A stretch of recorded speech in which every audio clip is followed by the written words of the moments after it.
सभी का स्वागत है आज के सेशन में। तो आज का सेशन हम लेके आए हैं हिस्ट्री ऑनर्स का फर्स्ट ईयर का कोड BHIC 103 BHIC 103, जो कि हम इस सेशन में इंपॉर्टेंट क्वेश्चंस को देखेंगे।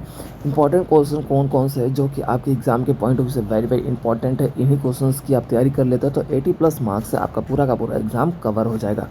तो स्टूडेंट्स, ये है आपका भारत का इतिहास सेकंड, यानी कि history of India second part.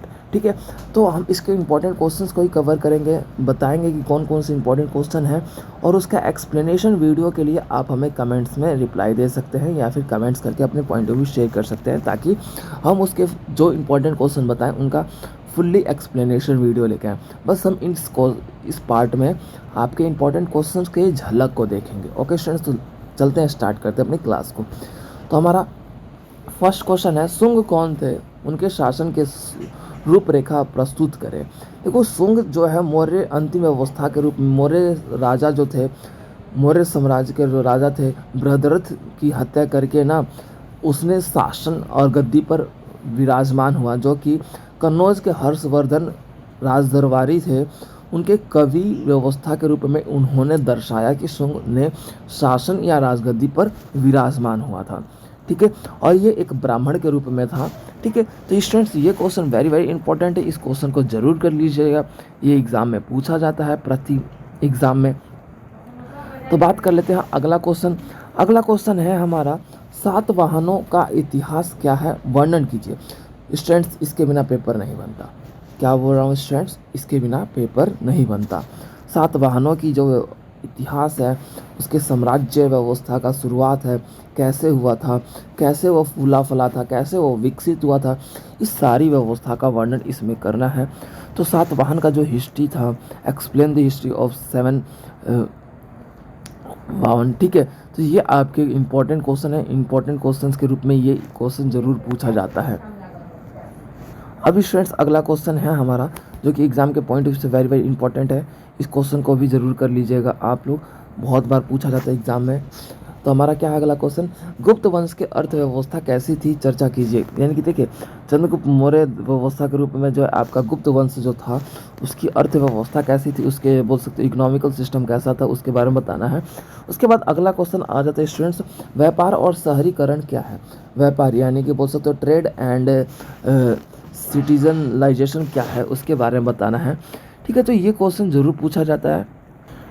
उसके बाद अगला क्वेश्चन स्टूडेंट्स बात कर लेते हैं, मौर्य काल के उपरांत महाकाव्य और पुराण पर टिप्पणी कीजिए। यानी कि मौर्य काल जो था, उसके बाद का जो महाकाव्य और पुराण थे, उसमें किस तरीके का बदलाव आया, किस तरीके की व्यवस्थाओं का जन्म हुआ, ये सारी बातें इस क्वेश्चन में बतानी है स्टूडेंट्स।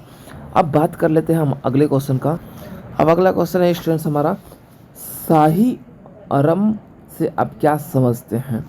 ठीक है, तो ये क्वेश्चन जो है आपका वैवाहिक और पुनर्विवाह व्यवस्था पर निर्भर था, जो कि राजनीतिक व्यवस्था का लाभ उठाते हुए शासक काल में यहाँ पे देखा गया कि वात्स्यायन के रूप में, वात्स्यायन यानी कि जो बोल सकते हैं कि शारीरिक संबंध के कारण जो है गुप्त शासकों के रूप में जो है यहाँ पर पति पत्नी का जो एक व्यवस्थाओं का रिश्ता रहा है, वो आपका बहु या फिर पुनर्विवाह, बहुविवाह इत्यादि का स्वरूप का विस्तार हुआ, जो कि जो शासक थे उनको खुश करने या फिर उनको बोल सकते हो कि उनको एक शारीरिक सुख देने की व्यवस्थाओं का स्वरूप रहा है, जो कि यह बोल सकते हो ना शाही घराने, ये शाही वहीं से निकला है।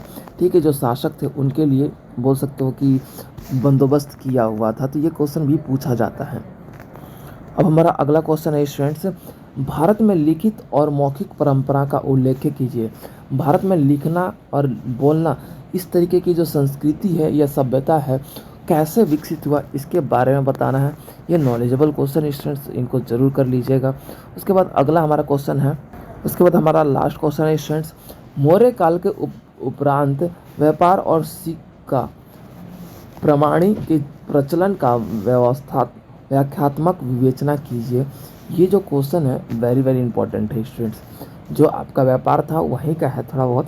ठीक है, तो यहाँ पे सिक्कों का क्या प्रचलन था, यानी कि बोल सकते हो क्वाइंस। ठीक है, क्वाइंस थे, उनका किस तरीके का जो व्यवस्था का स्वरूप आगे बढ़ता गया। ठीक है, समुद्रगुप्त के समुद्री व्यापार के रूप में यहाँ पर किस तरीके से सामाजिक व्यवस्था का लोग एक दूसरे से जुड़ते चले गए। उसके बाद यहाँ पर व्यापार का एक अलग ही महत्व व्यवस्थाओं का बोल सकते हो कि विस्तार हुआ। ठीक है, उसके बाद फिरोजा, उसके बाद लापसी, लाजूली, ठीक है, इत्यादि का जो है योगदान रहा यहाँ पर। उनका मस्तूत वस्तुओं का स्वरूप रहा है। अलग अलग बोल सकते हो कलाकारों का महत्वपूर्ण प्रमुख वस्तुओं का विस्तार यहाँ पर व्यापार के रूप में होता हुआ नजर आया। फिर उसके बाद सिक्के प्रणाली व्यवस्था का स्वरूप यहाँ पर आगे बढ़ता है। तो स्टूडेंट्स, इन्हीं क्वेश्चन को आप लोग कर लेते हैं तो पूरा का पूरा एग्ज़ाम कवर हो जाएगा। ये आपके मोस्ट इंपॉर्टेंट क्वेश्चन है। अगर स्टूडेंट्स आप चाहते हैं कि इसकी फुल्ली एक्सप्लेनेशन वीडियो हो तो आप हमें कमेंट्स में अपना पॉइंट ऑफ व्यू शेयर कर सकते हैं, उसके बाद हम आपके लिए अपलोड कर देंगे। अदरवाइज़ ये आप लोग इस तरीके से तैयारी कर सकते हैं। हो गए स्टूडेंट्स, तो मिलते हैं अपने नेक्स्ट सेशन में नेक्स्ट क्लास के साथ। तब तक के लिए अपना ध्यान रखें। Take care.